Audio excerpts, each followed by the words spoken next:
হারানো মোবাইল ফেরত কর্মসূচি জঙ্গিপুর পুলিশ জেলার বুধবার দুপুরে অনুষ্ঠানের মধ্যে দিয়ে হারিয়ে যাওয়া ও চুরি হয়ে যাওয়া মোবাইল উদ্ধার করে 100টি মোবাইল প্রকৃত মালিকদের হাতে তুলে দেওয়া হয় জঙ্গিপুর পুলিশ জেলার পক্ষ থেকে। জঙ্গিপুর পুলিশ জেলা সূত্রে জানা গিয়েছে, সব মিলিয়ে 100টি মোবাইল উদ্ধার করে প্রকৃত মোবাইল মালিকদের হাতে তুলে দেওয়া হয়। এই ধরনের অভিযোগ পাওয়ার পর সংশ্লিষ্ট থানা ও জেলা পুলিশের যৌথভাবে তদন্ত করে হারিয়ে যাওয়া মোবাইলগুলি উদ্ধার করার চেষ্টা করে। এই প্রসঙ্গে যাদের মোবাইল হারিয়ে গিয়েছে তাদের প্রথমেই থানায় অভিযোগ জানাতে পরামর্শ দেন পুলিশ সুপার। পাশাপাশি সাধারণ মানুষকে আরও বেশি সতর্ক থাকতেও অনুরোধ করেন তিনি। হারানো মোবাইল ফেরত দিয়ে খুশি প্রকৃত মালিকরা। পাশাপাশি এদিন পবিত্র ঈদুল আজহা উপলক্ষে বিশেষ বৈঠকের আয়োজন করেন জঙ্গিপুর পুলিশ জেলার প্রশাসন। জঙ্গিপুর পুলিশ জেলার কনফারেন্স হলে এই বৈঠকে সর্বদলীয় এবং সর্বধর্মীয় বিশিষ্টজনেরা উপস্থিত ছিলেন। অন্যদিকে ফিরে পাওয়া হারানো মোবাইল ফেরত কর্মসূচি অনুষ্ঠানে উপস্থিত ছিলেন জঙ্গিপুর পুলিশ জেলার super Amit Kumar Sau, additional SP Mohammad Nasim, Soumajit Barua, Samserganj থানার আইসি সুব্রত ঘোষ, এছাড়াও বিভিন্ন থানার আইসি, ওসি সহ পুলিশ আধিকারিকরা। আজকে আমরা জঙ্গিপুর পুলিশ জেলা একটা নতুন উদ্যোগ নিলাম। জেলা স্তরে আমরা এরকম থানা স্তরে তো আমরা মোবাইলটা ফিরিয়ে দিতাম, যেটা যত মিসিং মোবাইল হতো ওটা আমরা চেষ্টা করে পুরো আমাদের টিম লেগে চেষ্টা করে আমরা রিটার্ন ফিরিয়ে দিতাম থানা লেভেলে।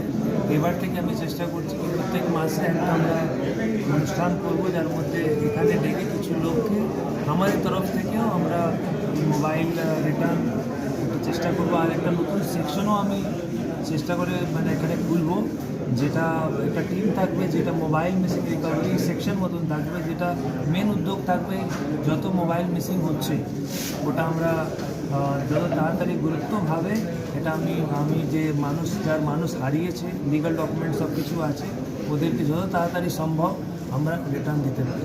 আজকে কতজনকে দেওয়া হচ্ছে? আজকে প্রায় আমাদের 100+ দেওয়া হয়েছে। কিছু লোক আসেনি, ওদেরকে থানা লেভেল থেকে আবার আমরা দিয়ে দেবো। টোটাল রিকভারি কতগুলো হয়েছে? রিকভারি আমাদের ছিল প্রায় 200+ ছিল, ওটা থানা লেভেল থেকে যারা যারা আসেনি ওদেরকে আমরা দিয়ে দেবো। এই যে এত মোবাইল আছে, কি বার্তা দেবে সাধারণ মানুষকে?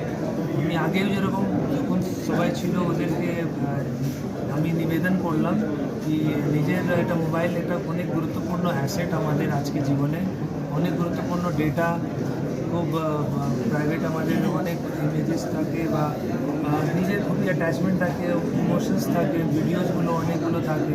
তো ওটা যেন ভালোভাবে সতর্কভাবে এই অ্যাসেটটাকে যেন বাজিয়ে রাখে। নিজের মোবাইলের সেফটি আমাদের নিজেরই দায়িত্ব, মোবাইলটা ইউজ করাও একটা বড় দায়িত্ব। ওদেরকে এটাই বললাম কি মোবাইলটা একটা কস্টলি জিনিস, ওটা খুব ভালোভাবে যখনই ট্রাভেল করবে, যখনই বাইরে যাবে, একটা সতর্ক থেকে এটা যেন ক্যারি করে। ডিস্ট্রিক্ট লেভেলও আজকে আমরা পিস কমিটি কোঅর্ডিনেশন মিটিং করলাম, যেখানে আমাদের মাননীয় সাংসদ, মাননীয় আমাদের বিধায়কগণ আর এসডিও মহাশয় আর সবাই, ইমাম সাহেব, পুরোহিত সাহেব সবাই উপস্থিত ছিলেন।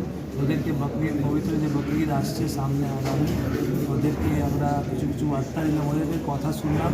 আর ইমামদেরকেও আমাদের কী সতর্ক করা উচিত, ইয়াং জেনারেশনকে কী বলা উচিত, কোনো গুজবে যেন যাবেন না, ভালো ভেরিফাই করে কিছু জিনিস হবে, কী নিষেধ করা জিনিস আছে, কী করা উচিত না, ওটা যখন ওরা জুম্মা নামাজ পড়বে না, যখন নামাজ হয়, এইসব জিনিস ভালো ভালো বার্তা যেন ওদের কানে পৌঁছে যায়।